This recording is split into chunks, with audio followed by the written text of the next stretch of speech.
I want to talk about this. A lot of people, again, are coming after Dylan and Bethany. It really irks my nerves because it's so annoying. It is so annoying. Let me say this. At that time, they really didn't know what was going on, and jumping to a conclusion that your friends are getting murdered is a little bit on the Lulu side, okay? Especially when you hear noises and screaming all the time from drunk people. If you never lived in a house full of people that are, of age and like to party and drink, you really don't know what it's like. But all of us that on the outside and heard about this case and what happened that night, we already knew that they were being murdered. So we already look at it in a different way. There's people like saying, oh, I would have done this, I would have done that, I wouldn't have done this, I would have done this.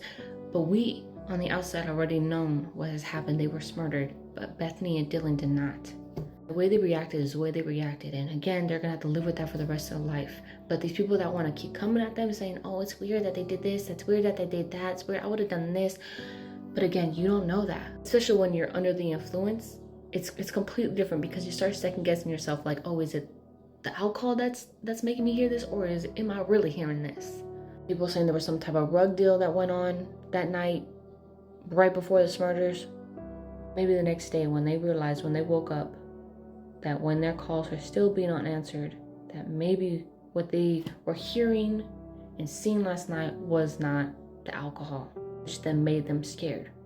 Called their friends, which they have every right to. Because I'm not gonna lie, I would have done that. I would have been like, look, you need to come over. I saw this last night and they're not answering their phone. And I really don't want to go upstairs because I'm scared. Can you come to my house and check up there for me? I definitely would have done that. Again, that's me. Because I'm a person that doesn't like to jump to conclusion. I don't want to call the cops if I don't need to.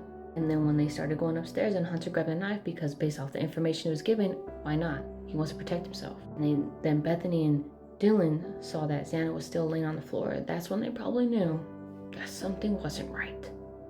That is completely normal. Because, when they call 911, they're not describing the scene of the crime like you guys want them to. It's suspicious. Because they're not crying enough, because their emotions are all over the place, they're crying one second, talking clearly the other, it's suspicious. The shock setting in is suspicious. I'll make another video because I want you to listen to something that sounds so ridiculous.